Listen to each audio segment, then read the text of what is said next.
Welcome back to the Gen X Experience. This is episode 45, and it also happens to be the last episode in our second season and the last episode of 2025. Thank you to everyone who's tuned in and been guests on the podcast. I have talked to so many cool people that are Gen X. We had a couple boomers, we had some millennials, talking about subjects related to Gen X.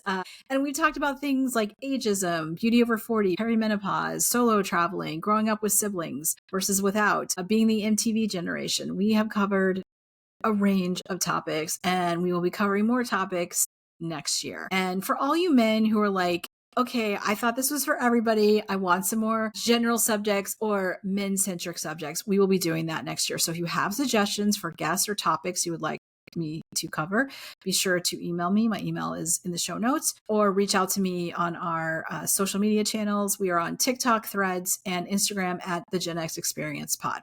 But enough about the podcast. Let's get into today's episode. This is our first official book club where we are talking about A Wrinkle in Time, our fall book club pick. We will be doing these quarterly, so stay tuned because we need to pick a winter book. So if you have suggestions, let me know. I had a really cool guest join me today to talk about the book club. I had a few other people who were trying to be here. Fortunately, tech decided to rear its ugly head and cause Wi-Fi problems or links to disappear. So no worries. We will be doing this, like I said, several times a year. So there's opportunities to be on the podcast to talk about the book, or if there's some interesting topic you want me to cover, then let me know. But without further ado, let's get into our book club chat and get to know my guest a little bit. By the way, before I say that, did anybody watch the new season of Stranger Things? Did anyone notice there was some Wrinkle in Time references?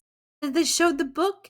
There was a Mr. Whatsit instead of a Mrs. Whatsit. And I've got to say, we all know who Mr. Whatsit actually is.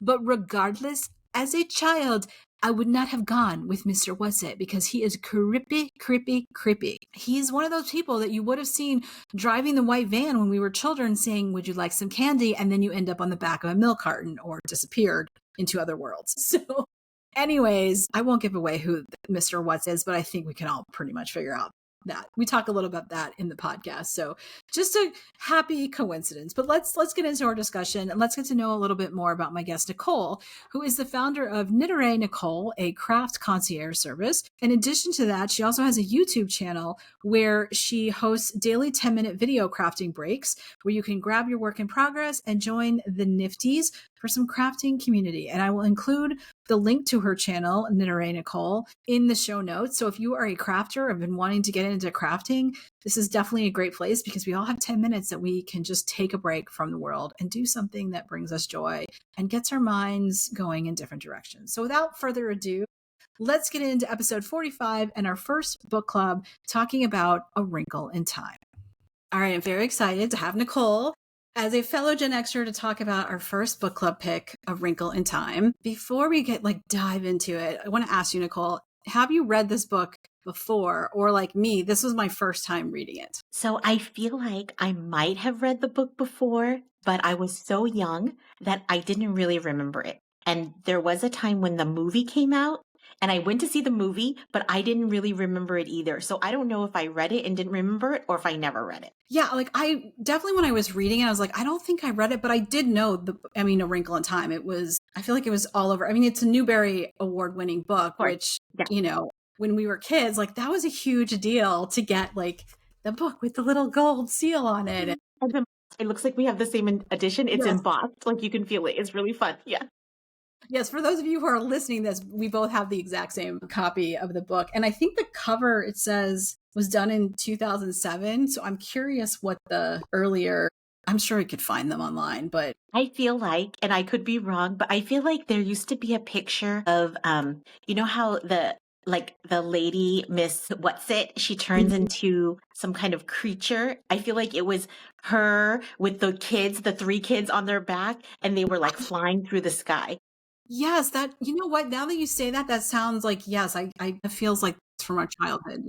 So having read this as an adult, I feel like I don't read a lot of children's book. I mean, I have nieces and nephew when they were little. Of course, I read to them, but I felt like as an adult, it's so hard to try to put yourself, maybe I was just overdoing it, to put myself back in the mind of what I would have thought of this book as a kid and read it in the kid mindset. Because, when you're an adult, you have life experience, you know things, you have thoughts about things, and you're detached from being a kid. So I struggled a little bit with being in that mindset of like, okay, this is a kid's book. What would I have thought of it then? Because my thoughts now, I don't know if they would be the same. I didn't exactly feel the struggle that you felt because I feel like so much of this character was calling my own youth. And so, it was kind of like a little bit of a regression, but I do understand what you're saying, right? It's like we can't unknow what we know. Yes. And so, but I feel like the thing that I love about that is that this author, Madeleine L'Engle, I'm not sure how you pronounce her name, but she's a genius, right? Because even though you know all the things you know, it still resonates with you, right? It's not something that because now you're wise, it doesn't make any sense or it seems irrelevant. No, there's the themes in here. They just call to you and they echo the things that we're going through today. And so I thought, like, I understand what you're saying, but I think it goes to the genius of the author that even though that's the case, it's still such an impactful novel. Yes. And I think, again, I'm one of those people, because I was hosting this, I'm like trying to see it from so many angles. I probably was just over analyzing and overthinking. I tend to do anyway, but yes, a valid point that you make though, because when you're talking, I was thinking, I could identify with the father and the mother, whereas when I was a kid, I probably would have been like, I don't get these people, and why is her dad doing this, and and it would have identified more with the kids. But one thing I will say about Meg and Calvin, like I was like, oh my god, I don't want to go back to that age. It was awful. I just was remembering things from that age. I'm like, oh no. Absolutely. Absolutely. And then I don't know if this resonates with you because I don't know you as well, Blythe, yet. Of course, I want to know you better, but I was thinking about how, like, for instance, one of the twins, because she has the twins, they said, "We all know you have a great mind and all, mother, but you don't have much sense." And certainly Meg and Charles don't either. And people used to say that about me. They used to say, "Oh, you're so smart, but you have no common sense." And I feel like one thing that I love about the new generation is that they really can admire what intelligence you are. Right now, there are different kinds of intelligence and people are versed in them and we can honor those things. But back when I was younger, I would hear this all the time. "You're so book smart, but you're so street stupid." Things like that. Yeah, yes, that was so common. My mom used to say, so I have a brother and a sister, and she used to say, I have 3 children and only one of you has common sense, and it's not your brother or sister. Now, I don't know if she was saying that to them, but there was that conversation of like, you couldn't be both, right? We were made to feel like you could only be book smart or street smart, and you could be a combination of both. And there's nothing wrong with not being street smart. I mean, I grew up in a very small town, so there wasn't really a need to be street smart. Also, as Gen Xers, like they were trying to scare us at every moment. Absolutely. I was just thinking about recently because we had Halloween, and remember when they used to put the razor blade? They didn't. I don't know if they really did this, but the razor blades and the candy, and how we would have to take it to the fire department to like X-ray it. It was like a real fear, and yet I don't think I ever had any razor blades in my candy. Nope. Yeah, and I think there was one time we had to break the candy corns because they were putting stuff in that. Yeah, it was like we were going to get razor blades, the white van, you were going to get on the back of a milk carton. Yeah, like spontaneously get buzzed, drown in quicksand, all these things. No, don't do drugs, whatever. And it's like, but meanwhile, we were just feral running all over the place. Yeah. And so so it's interesting that because this book was written in 1963, right? Incredible. So that it's still standing the test of time, which I don't know if you can say that for some literature that's today. Granted, I feel like also we kind of idolize older things, and so we pull them along. The fact that this book resonates with so many different generations starting in 1963 is pretty incredible, because you can't, I mean, a lot of kids' books kind of, you read them, they go away, no one talks about them. So, like I saw someone talking about Sweet Valley High, and I'm like, I mean, I remember reading that in junior high, elementary school, but nobody really, that wouldn't resonate with kids today. That was a very specific. Yes, absolutely. But it was great at the time, It was. But I think this does because of the themes in it of, you've got kids of different ages. They're kind of the hero of the story. But then you have these three. I picture them as older women, but they're not really women. So, but there's there's so many different characters, and it's also has that sci-fi and fantasy in it that I think it does stand the test of time, unlike other books. Absolutely. Absolutely. And I feel like it was very conscious before it was cool to be conscious. And then Yes. like these women who's Miss What's it, Miss Who and Mrs. Witch, they're all Mrs. by the way. You love them, right? You love them. And Yeah. they could have, I mean, in my mind, and of course I'm not the author, but in my mind, they could have taken any form, right? Because they chose these forms, but they chose to be, women here, and they chose their quirky dress, and they seem to really enjoy it. And I like that too. Like as a person who's getting older and who, could be like kind of considered a witch. I love that they owned it because I want to own it too. Yeah. And it's interesting. I don't know if you watch Stranger Things or not, but the new season, they reference A Wrinkle in Time, and one of the characters, they call it Mr. What's It. And it's interesting. I don't know, did you see the new I didn't. I'm so season scared of Stranger Things. It's really good. If you like choose your own adventure books from when we were kids, it's like going back in time. Granted, we didn't have Demogorgons and, Vecna and it's crazy things, but it's so easy, and it's just, it seems so good. It's honestly, really it fun. seems so Yeah. fabulous, but I'm really a scaredy cat.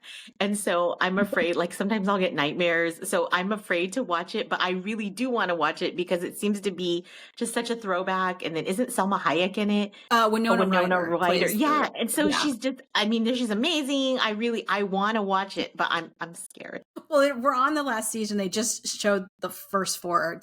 They've taken forever, but the one thing that they do is there's a character that only the kids can see called Mr. What. Okay. He's actually the bad guy, but like he's creepy. Okay. And these Mrs. What's It, Mrs. Witch, and Mrs. Who, they're not creepy. And I love that they kind of came as like grandmotherly type, right? Where kids would gravitate. And then in Stranger Things, they make it, because my brother and sister and we were all watching it, and my niece and nephew and my brother-in-law were like, why would the kids go with this person? He's super creepy. But in this book, of course you would go there. I don't think there'd be stranger danger. Well, you know what though? It actually, in the beginning, Meg is scared of Miss What's It. Remember, you're right. like, yes, I forgot. remember she's like, oh, that's the bum, and then that's the person that stole the sheets, and they live in the haunted house. Remember, but what I love is that they were doing it on purpose, like Yes. sheets to keep up the facade of our haunted house. So, and you know how sometimes people are women, especially, are like, I choose the bear. I feel like it's kind of like an I choose the bear type of situation, right? They are embracing the haunted houseness of it. Meg is scared, remember, but Charles, what's his name? Yes, I can't remember Charles.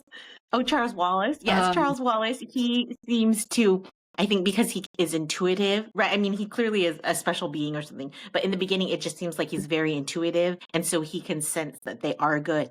And the dog, I think, helps too, right? Because the dog goes and then the dog's like, oh, well, this is okay. And then they feel like, okay, well, it must be okay. Yeah. And I wonder too, if Meg is more skeptical because she's older, and as you get older, you like, even as a teenager, like the fear is there, things. When you're little, you just kind of, you might not be afraid of these three women, or you might be curious about them because they're mysterious, and like, what if they are the haunted, they do at the haunted house. But yeah, I forgot that she was skeptical because there was a vagrant around, which probably was they were referring to as Mrs. What's It. But yeah, it's also interesting. What did you think about the fact that they didn't really talk too much about the twins? Like, they were in little snippets, but their characters, at least in this book, I haven't read the other ones, were not developed at all. They were just kind of there, sort of. Yeah, I'm not, I mean, I was so intrigued with the other characters that I didn't notice that the twins were just to be honest, but I think that they offer a good foil for the rest of the characters. And you don't know, but I work in special education and public education. And the first thing I felt about these characters is that Meg, Charles Wallace for sure. And then maybe the mom, maybe they had some kind of neurospicy brains. And then the twins, they weren't. And so I think it helped to like ground the family. Yes, that's a good point. Yeah. And them just being in a little bit was enough. Yeah, that makes a lot of sense because you needed, because otherwise you just see this family as like they're very strange Like, oh, that's and the strange kind of house, out there. like that's the weird Yeah. house or something like that. And so I feel like it did ground them. I think another interesting thing is about Cal, the boy. I'm so bad with names. Calvin. Yes, Calvin. Yeah, I think Yeah, Calvin. Calvin Yes. is that he is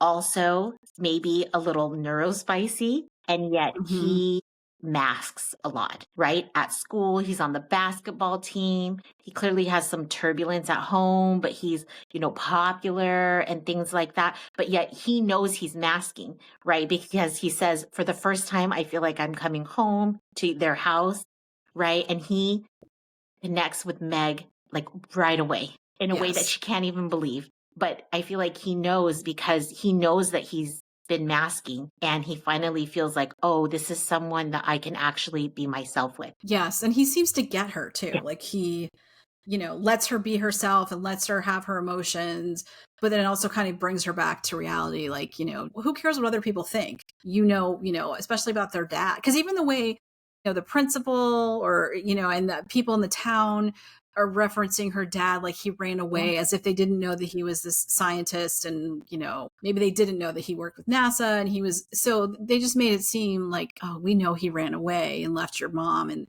which they had no idea. And it feels like Meg needed somebody and Calvin was that person for her. Yeah. And I like the way that he was curious. Like he asked all about the dad, but it was in such a neutral tone that she felt comfortable really sharing. Like at first, it took a minute, right? At first, she was very defensive, Mhm. but I mean, I feel like he's the ultimate green flag, right? He holds space for her, he supports her. And yet at the same time, it's like he's just the right balance of protective and permissive, right? I love that about him. And what a great character. Like, even for the 60s, I feel like he's just amazing. Yeah, yes. And I feel like he's kind of the older version of Charles Wallace. Like that's what he would grow up to be. And like part of the things with Meg too, some of it I feel like, yeah, that she might be maybe be considered on the spectrum, or like she just didn't fit in. Part of it was because she was so smart in some areas, but she also was a typical teenager of like, why do I need to know this? Like what is the point? And instead of, most of us in school would just maybe say that to our parents or our friends, we would just do what we were supposed to, even though we hated it, and we would make the comments. And she just is not afraid to kind of be like saying those things, Well, even though it hurts her in the not end. only that, but a lot of people on the spectrum feel that way. It's not that they're not afraid, it's that they can't understand why it doesn't make sense. Like what they're saying doesn't make sense to anyone else. Like, why should I pretend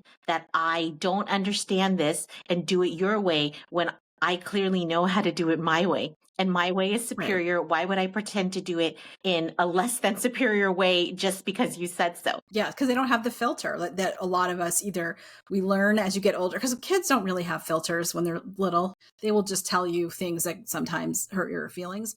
And they don't mean, they just say what's on Yeah. their mind. But yeah, definitely the kids on the spectrum, like they don't have that filter and they will kind of just say, and they take things so literally, some of them, that they don't, if they don't understand something, they're going to say it, or they, don't see the point in Mhm. something, they're going to tell you. They're going to tell you so directly. And I feel like Meg, those are the things that kind of led me to think like she is a little neurospicy. And it also made me think, and this is probably controversial, but people are saying, oh, like the diagnoses of autism are going up or spectrum disorders are going up. Everyone has ADHD now. But no, these things existed in the 60s. Yes. We just didn't diagnose them because we didn't know about them, or, we didn't talk about that Yes. stuff back, even when we were growing up, mental Yes. health and any disorder, like people that you got made fun of, or you just didn't talk about Absolutely. it. And people were, just kind of shunned. They were just, like shoved in the corner or, many of them, I feel like they dropped out, right? They drop Yeah. out of school. And then a lot of people on the spectrum can have great jobs, specifically if they find a job that fits their personality and their interests.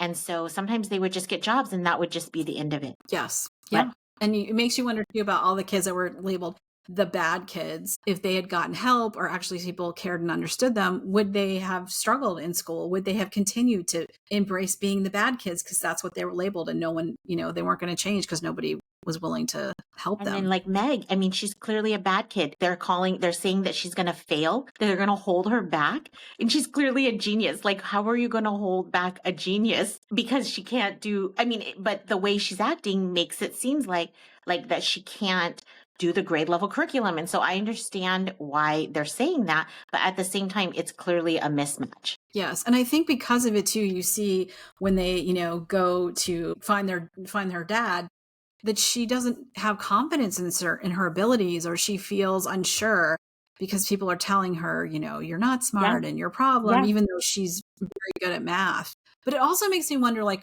when you think, I mean, I know her dad is not in the picture for a long time, but it makes me wonder about the parents, because it seems like they know that their kids' abilities, but the things their kids are struggling with, they don't seem to want to help them with it or think about how they can maybe improve their lives.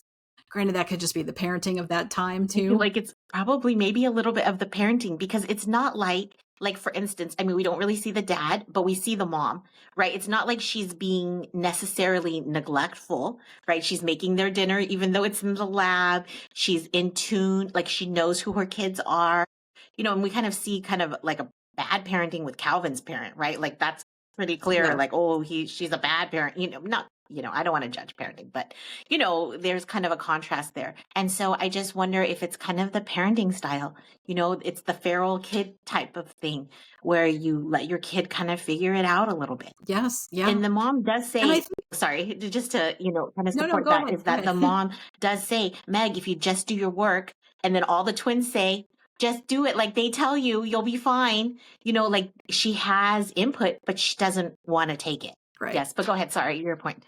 Yeah. Well, because she's a stubborn teenager, and doesn't matter, I think, what generation of a teenager, like, you don't want to listen to when people are telling you, like, this is what you should do. You're always like, really? Yes.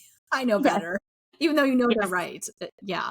I think it's interesting. One of the themes I noticed in a lot of, kids' books, even remembering from being a kid, is like a lot of times the parents were like the bad guys, or they were absent, and they just weren't. I mean, because I don't know, would you really want to read a book about wonderful, amazing parents? There's no You want the there's kids to no be the hero. conflict, right? In a happy Yes. family, Yeah. there's no conflict to make a story about. But yes. So it's just interesting that that's like a very prevalent theme, is that, the parents are either working and they're nowhere to be found, or like Calvin's family, where there's so many kids that he's kind of lost in the shuffle. Probably the rest of his brothers and sisters are lost in the shuffle as well. Yeah. I mean, it seems like she has a lot on her hand. Like the mom has a lot on her hands. I think it said that Calvin is the third of 11 kids. So he's not even the oldest, but That, I mean, that's probably a handful. I can barely handle the one I have. yeah. I mean, I one of three, and sometimes it felt like more than that. And sometimes as the oldest, I was like, can I just have my peace and quiet of, hence why I would announce that I was not going to watch Oh, cartoons because they were for okay. babies, because I just really wanted my own Mm-hmm. space and not to have my brother and sister there all the time. Mm-hmm. Look, I just needed some quiet. I think because I'm an introvert, I just needed like to Yeah. recharge after a day of school. So speaking of another theme, like this, the author is known for, you know, infusing Christianity in it. And I think what I've heard is in the other books, it gets a little more prevalent. And in this, it was like some parts were subtle. And then other times there would just be, Bible quotes, or just all of a sudden God to be talked about. And at first it felt a little, I mean, I knew it was in it, but it felt a little jarring I don't know if it's just me, but what did you think about that? I think it's interesting because even though I feel like I'm a spiritual person, and I actually do go to church like kind of regularly, but I have people who in my life who go maybe 2, 3 times a week. And so for those people to bring up God or Jesus or, other spiritual, like the saints or something like that, it's common. So it didn't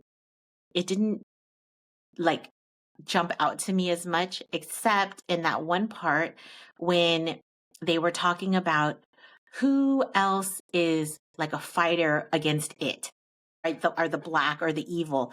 And then they were like, oh, it was Jesus. And they did list, other people, but I was like, oh, Jesus, like, oh, he came out of nowhere. Yeah. So I understand why you felt Yeah, that. yeah. Like someone I was like, okay, I can see the theme. And then every once in a while I'm like, that just felt like it came out of, nowhere. Maybe like I said before we start recording, I'm Jewish. Like there's my knowledge of some things is limited to the Old Testament. And granted, I know about the people's religion, but I don't know. I've But never they read didn't the say New Moses. Testament. So like, They didn't be like, oh, yeah, Moses, he saved people. He saved us. So someone I was like, okay, but again, because I knew it, I was like kind of not looking for it, but I was also trying to see how she would, do it. And I thought the subtle ways worked a little better. But then again, like I'm saying, it could just be me that like certain things I was like, okay, that seemed to come out of left field, like the quotes and but I did love when they went to see, like went off to the other planets and the other universe. And because I love sci-fi and fantasy, and I thought it was just so interesting. The different worlds she painted in such, because this book is not that long. Yeah. And she paint like there were very distinct worlds in the book. And it was so interesting how you could picture them. I mean, maybe not totally clearly, but like you definitely had an idea like, this is a happy, what do they call lovely it? place, green and verdant, Yes. like spring. And then this is a flat space. Yes, and the people that are doing the same thing, and the man with the red eyes, and it just like it was very like just when they were with the man with the red eyes, and then it was so intense, and then because you went from this like lovely space to something really crazy and intense, which I mean you kind of expected because obviously the father wouldn't be being held in some beautiful location. Yeah, and then the creatures that were kind of, I don't know, octopus like or tentacle. Yeah. Those I had a hard time kind of trying to picture exactly what the octopus is what I thought. What's interesting to me, kind of with that same thing, is the way that, the planet where the dad is held, she makes it very picturesque. And then it's like neat little houses, tiny boxes, like lined up. And, everyone's a housewife and, they all come out and they all have a ball. It's very, to me, it reminds me of like 1984. Things look fine, but everyone's scared. Like they all open like peek, but no, they won't let you in, and they're afraid, and you got to follow the protocol, and the newspaper boy. And so it's like sometimes she really juxtaposes like reality with the difficult, but then she also brings in the fanciful, right? The creatures, your octopus tentacled people, right? And I think that that's also part of the thing that she's clever at. And it feels like, with everything the same, like kind of Stepford Wives as well, where it's like fall into place and everything looks the same. It's also a good reminder that, looks are deceiving and sometimes you need to go below the surface to find, because everything looks great, but come to find out they're all kind of have to have fallen in line with it, or, you're taken away, or it's not as beautiful. It looks beautiful, but it's really not a beautiful place. I think that really is a representation of authoritarian governments, right? Which we know here on Earth, right, that are there. And sometimes they want to, as a person of Korean heritage, like let's take someplace like North Korea, for instance, right? When they have people come in, they show them the beautiful houses, the lined up people, the people in their uniforms and, their outfits, and it looks beautiful. But yet, I mean, people are starving and they're scared and they don't want to not follow the protocol, and people are disappeared, things like that. And so to me, it's sad that that is still relevant. Because you would, because this was written after the Korean War, but like kind of still during, the Cold War with stuff going on in Russia and and China was definitely thought of as, the evil empire back. So she's definitely playing with those themes. And yeah, it is sad that it feels like it's more prevalent today.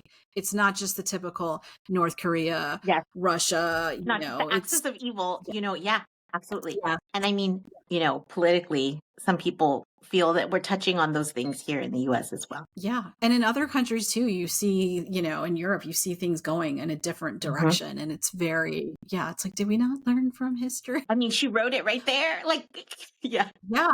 But I mean, humans are smart and also stupid at the same time. Absolutely. Yes. Yeah.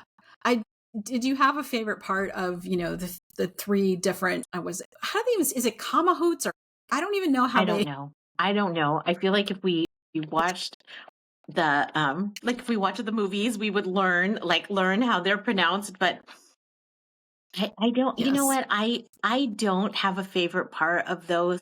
My favorite part of the book was the relationships, like the acceptance, the love. That's what I liked. But what was your favorite part? Well, I did like the little tentacle, it reminded me of, oh God, I can't even think of the name of the author. He writes sci-fi. There was like his second book, which is being made into a movie with not Ryan Reynolds.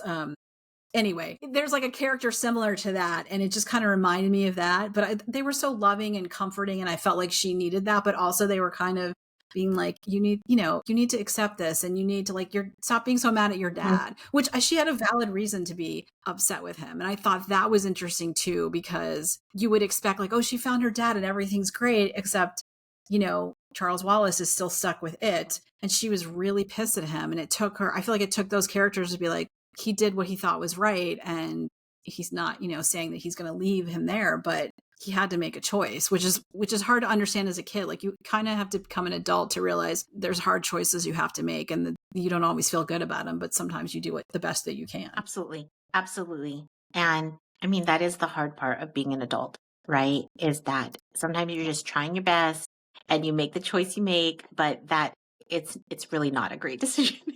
Or it's not ideal, Yeah. right? It's not ideal, but sometimes you don't have a lot of options. Yeah. And sometimes the hard decision is not going to make everybody happy, but it's, that's why it's called a hard decision, because you really, neither choice is great. You have to make it's like when you vote and you're like, okay, who's the lesser of two evils, I was just thinking that, like, right when you said, I was like, oh, it's like voting.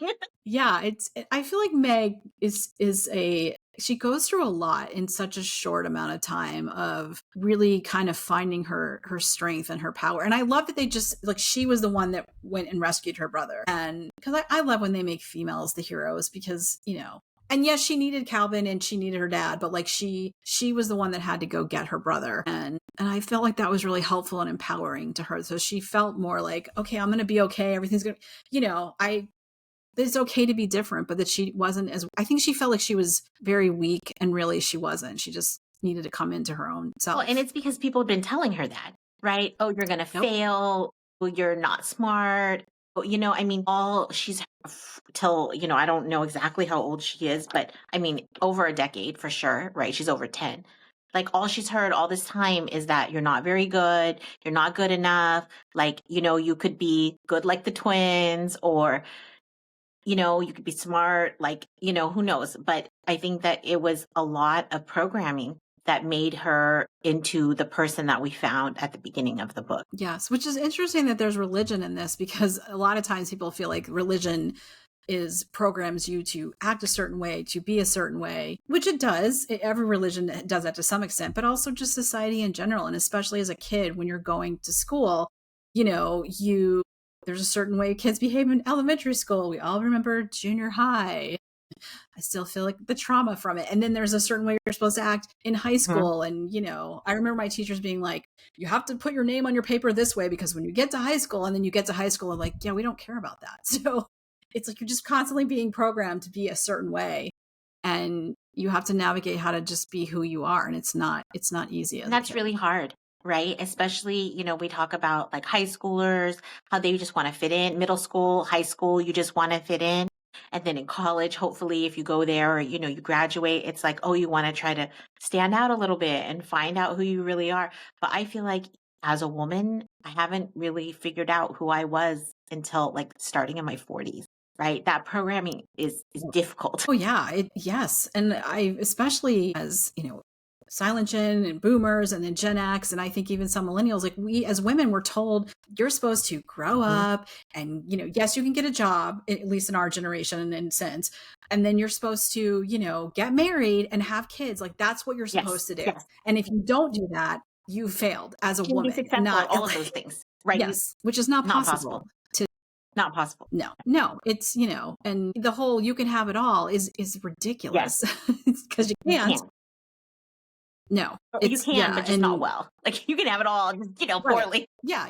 something is going to suffer. Maybe you'll be good at being a mom, but you're struggling in your job because and you're conflicted because again, society tells women to be a certain way. And you see that in the way Meg is treated compared to like her brothers and, even Calvin. And Calvin seems, I feel like Meg is supposed to be maybe a freshman in high school and he's a little bit older and he's more self-aware, which you do get as you get older, but it was hard to figure out her age.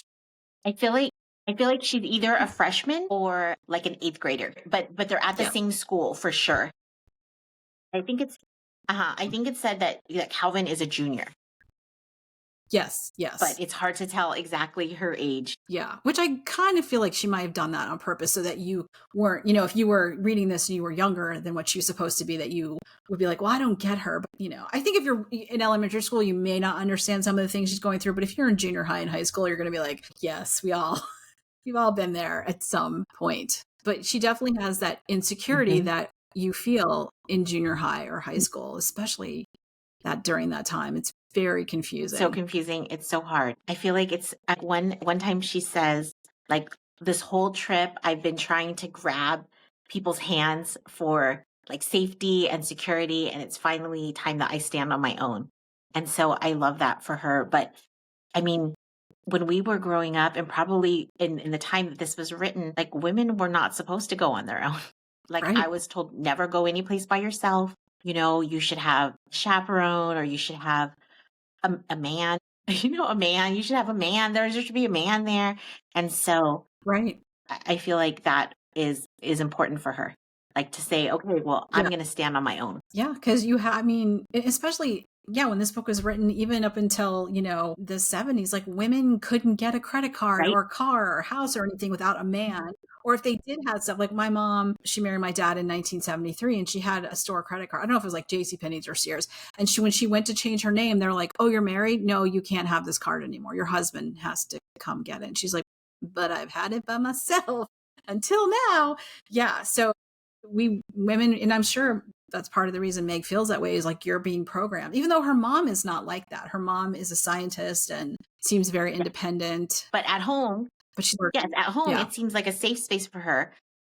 It's clearly, when she goes to school, the postmistress, who's all in their business, like they, it seems that way. Let's talk about like the different worlds and then like go back a little bit about Mrs. What's-It, Mrs. Who, and Mrs. Which. You mentioned earlier, like they're all Mrs. Do you think that was intentional because of the time it was written? I guess so. I mean, my guess is probably yes, because like a miss, maybe she couldn't be on her own. Like, and they probably didn't use Ms. that much. I go by Ms., by the way, but I think that would be my guess. What's your thought? I think so too, because it also feels like it gives them more like authority, and because they seem to be older. I mean, they're not really people. So I think it makes them feel more adult than, just like, if it was Miss or Mrs. I think it would feel different if it wasn't MRS as opposed to MS or MIS. Yeah. And I do think because it's in the 60s, like that's what you would. Yeah. I wonder if, I don't know, but I wonder if Ms. was not even a thing in this. Because I remember my mom talking about like the way you would write things. There was some difference, and I don't remember, but it's been so long. If you called yourself Miss, like MS, for only a certain reason. I don't know if it was you were older and you weren't married, but when you were younger, you were like Miss, MISS. Yes. It was like etiquette wise. And I'm like, what? Of course, men were just Mr. That's just it. That's why I go by Ms. Because I'm like, oh, if men could just have one, I'm just going to have one too. Yes. Exactly. Yeah. But I feel like she had to give them something, because if it was just, what's it or who, then I don't think the kids would have talked to them, and they would have, because they didn't even question their names. No. But I want to question their names. What do you think they're like? What's up with those names? I feel like they didn't know what their names are. So they were just like, we're just going to give ourselves, what's it? I'm, so-and-so or whatever. It was, it's really, she doesn't really talk about why she names them that. And then also, and I don't, the problem is that, neither of us were alive when this book was written. And so we don't have that authority. But she also said whatsoever, so I wonder what it is. I wish I knew.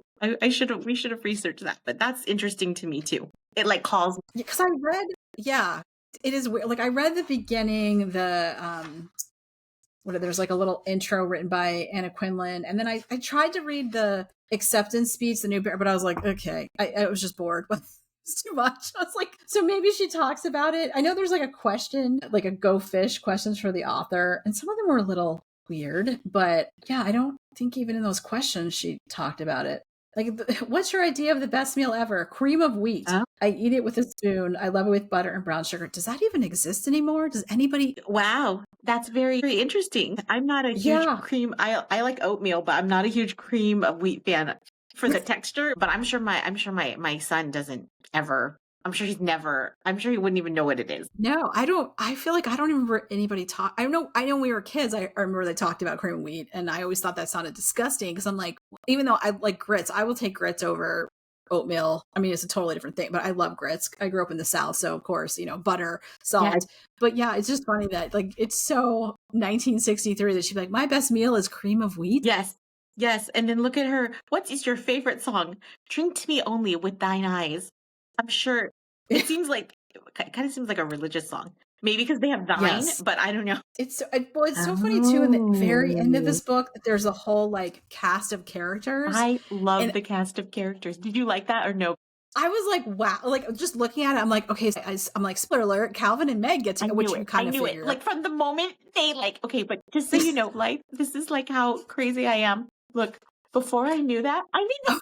But it's so intense. I love it. It's like yeah, it's great. And I love that it's like you can reference for those of people who are listening, in the back of this edition, there's the Wrinkle, and there's like a cast of characters, and it literally breaks down the entire family, Calvin's as well, and then it references the different books, and it has like AS would mean they're in an arm of the Starfish, so you can like look and see who's going to be in what book and who's going to be in the other book and how many kids they had and characters who appear in both families. It's very interesting and also fascinating that I love it when authors go this deep and they're like, okay, they planned this whole thing out. Yes. That takes a lot of work. It is a lot of work.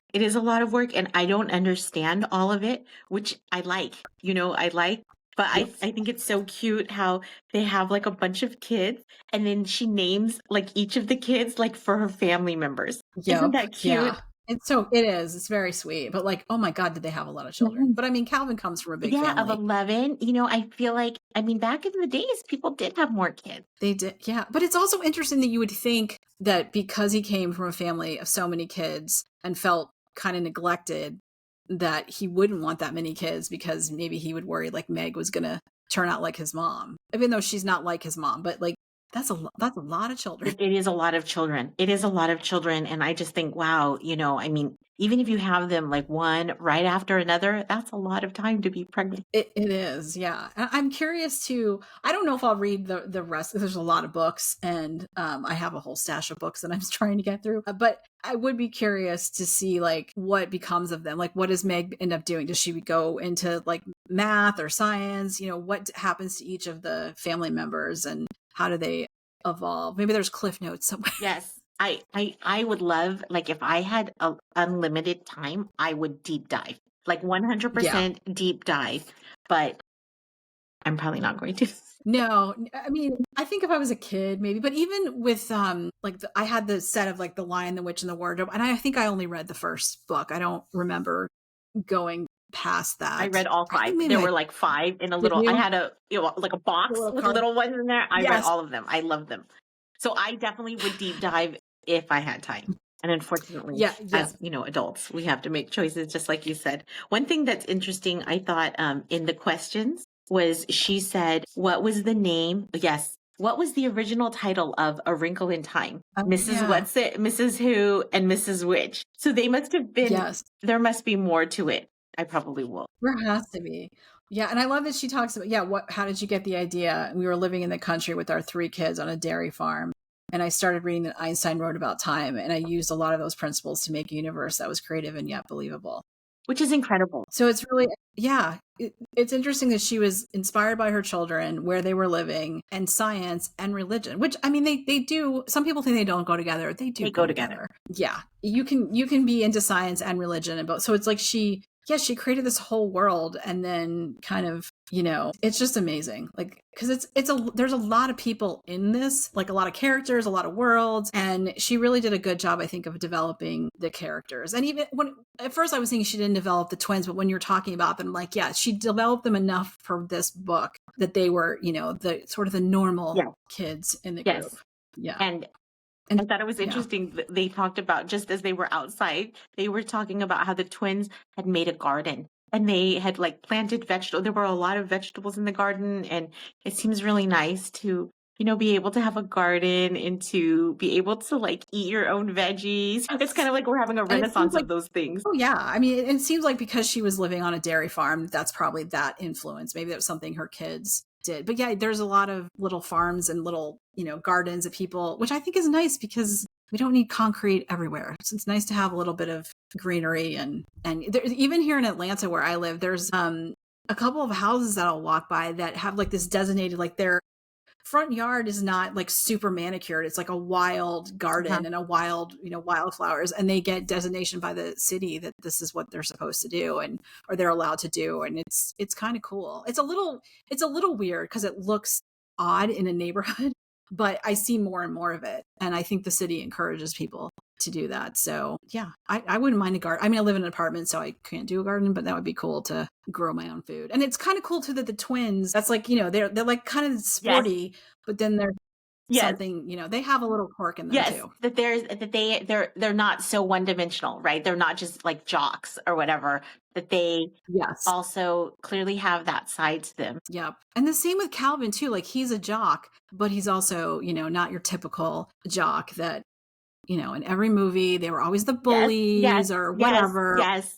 And she's afraid of him, right? And when she first meets him, she's like, I know you, like, you're going to be a jerk, like what's going on. And I like that, that the author gave them more dimension, right? She gave them depth. And then he's smart too.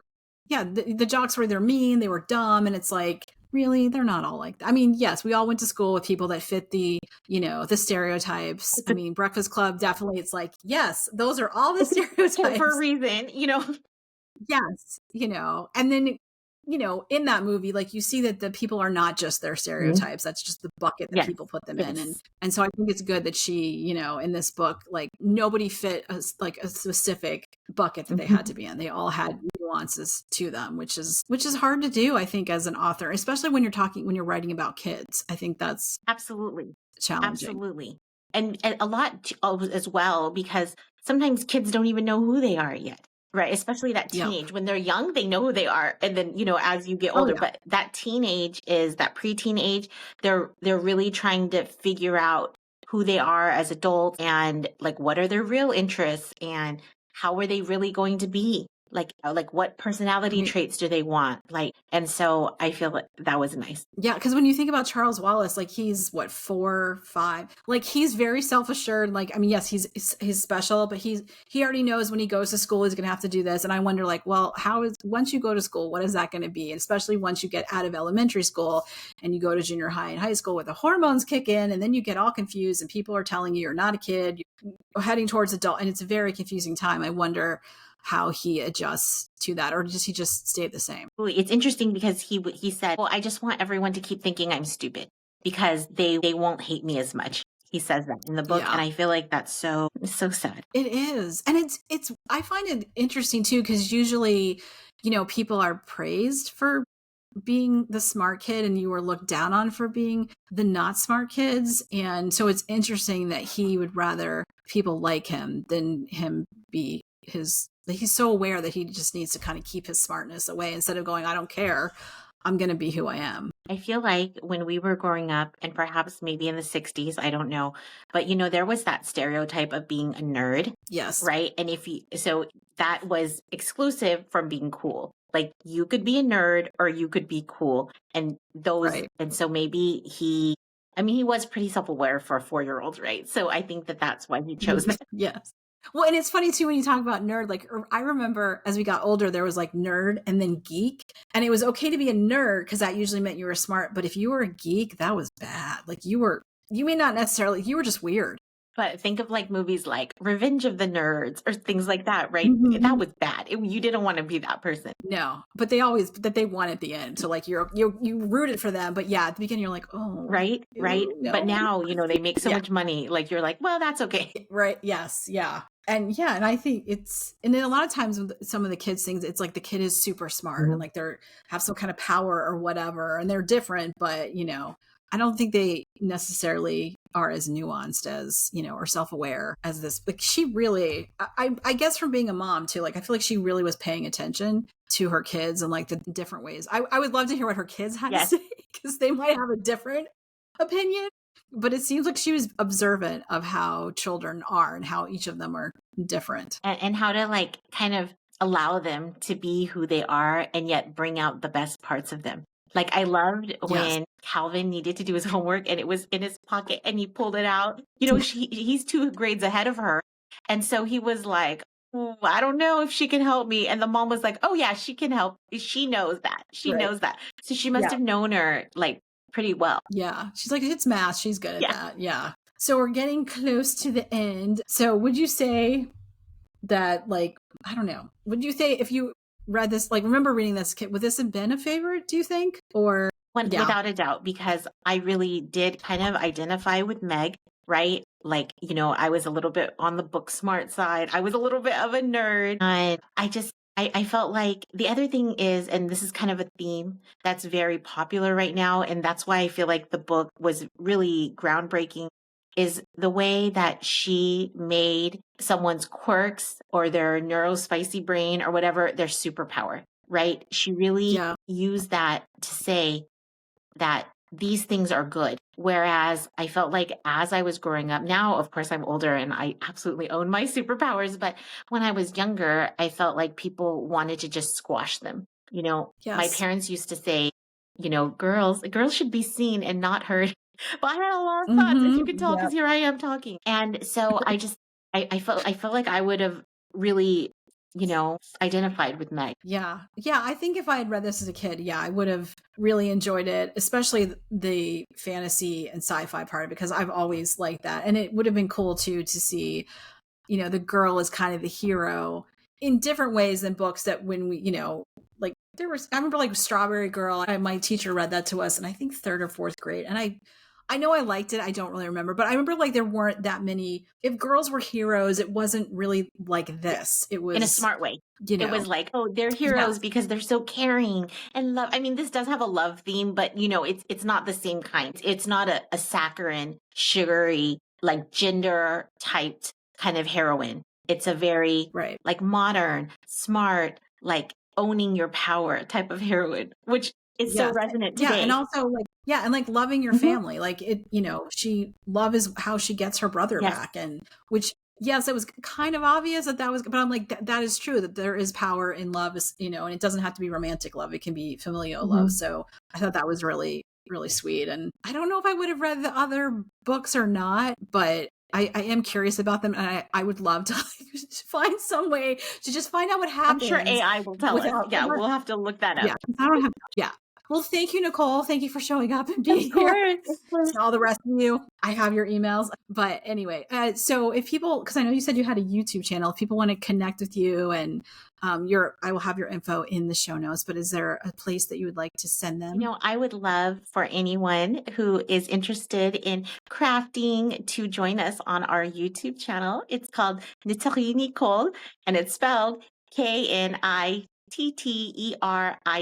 Nicole, Nicole. And it'll be in the notes. I know it's a little, it's a little hard to spell, but Yes, I will have a link to it. But what's funny, just to, as one more thing, just to add, is that I love that is such a like polyglot, right? She knows all of those languages. And one thing that she does that is actually really common with people who are neurodiverse, specifically those diagnosed with autism, is there's something called Gestalt language processing. And when they will quote, and yes, though it's more movies and they probably didn't have this at the time, but they will quote famous quotes from a movie or something like that and use them in situations that make sense, but they'll use it instead of making their own words. And Oh, so very Miss cool. Who does that, right? She pulls in those quotes and she uses them, and it literally says that she has difficulty forming words, and so she uses the words of others. And that to me is just mind blowing, because just all language processing is a new thing in my field. Oh, but here it was in this. I'm glad that you brought it, because she was such an interesting character, and like reading it too, and it was like German and then Italian and then this and Yes, Greek and whatever. And it was, yes, and Latin, like so many. And then also Mrs. Witch, I guess, like I couldn't understand why it was written that way. And then I realized that, oh, she's supposed to be stuttering, And then I was like, yes. oh, this is like because I'm a speech language pathologist. Like, speech language pathologist dream. Yeah, I was trying to figure out, like, I mean, is she stuttering, or is she just like, does the words get pronounced longer? It was It very, was a yeah, little it bit was, hard, but I I looked think it it's up because I was like, is this a a stutter. stutter? Because oftentimes, like the way she wrote it is not exactly typical of a person who stutters their speech pattern. But I thought it was close enough that I thought, I'm going to Google this. And then so other people said that that was the case. Yeah, that's what I thought. I was like, that seems like a stutter, and which I thought was an interesting choice, because that is hard to kind of read. And like, I wish she would have at least put, like, she had a set. It said something. She had the stutter, as I'm stuttering to say my words. That she would have kind of like put that in there somewhere so that you knew how to read it. Yeah. Because And then there's a podcast that did the reading of this, and I don't think they read it as a stutter. So okay, that's interesting. That doesn't mean they were right. They were also bleeping out words. Like, we don't talk this way. I'm like, the book was written in the 60s. If you can't read the book the way it was written, it's not like, why are you? It was weird. It was, yeah, I don't understand that they were doing that. But to each their own. To each their own. But those are just some like final thoughts. So yes, in that way, I made it my own name, Nicole Nicole. It's like Iri is French for someplace like a patisserie or and so, nice. But then I took the word knit and I threw it together because that's who I am. Awesome. Well, I mean, you have to be creative on YouTube, and so people can remember the name, and the more unique it is, and so yes, I will include that, a link to your YouTubes, because knitting is a huge thing. My sister for Hanukkah asked for like a little crochet thing to start doing, and I'm like the Woobles, right? They have all those Woobles kits. Yes. So we do all kinds of crafts.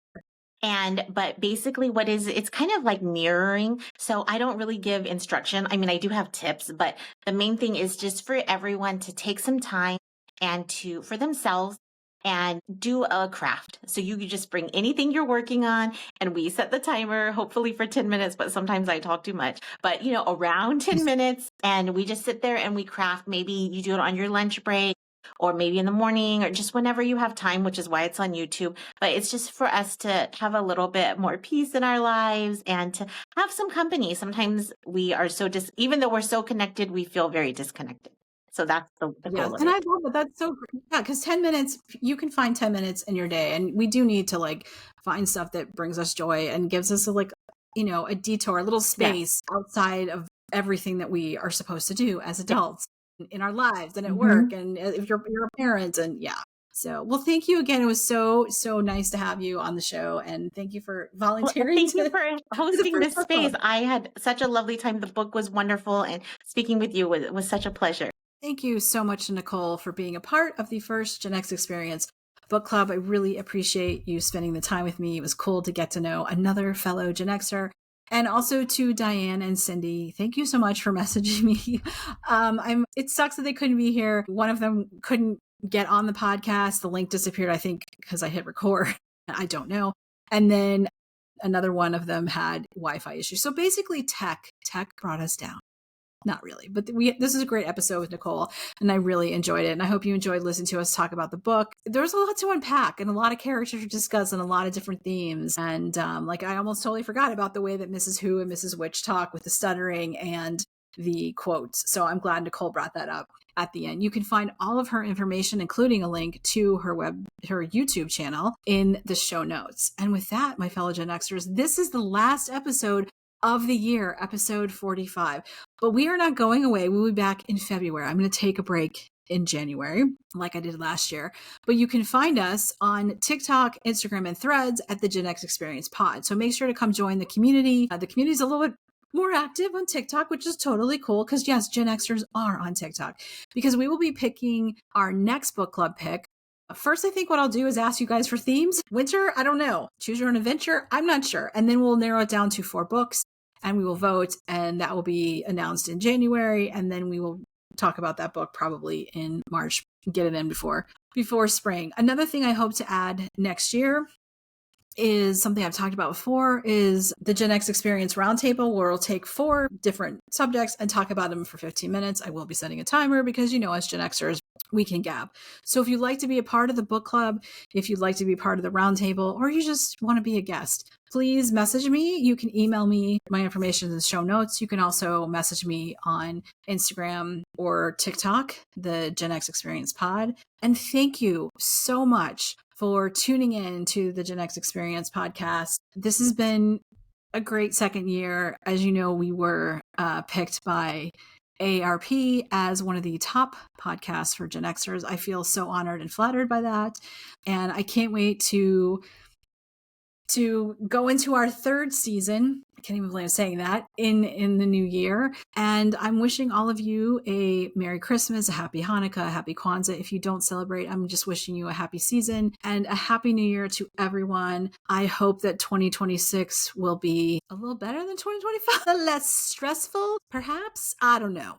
But whatever, wishes, goals, resolutions that you have, I hope that they come true and are easy to accomplish in the new year. So until 2026, my fellow Gen Xers, don't you forget about me, because I will not forget about you.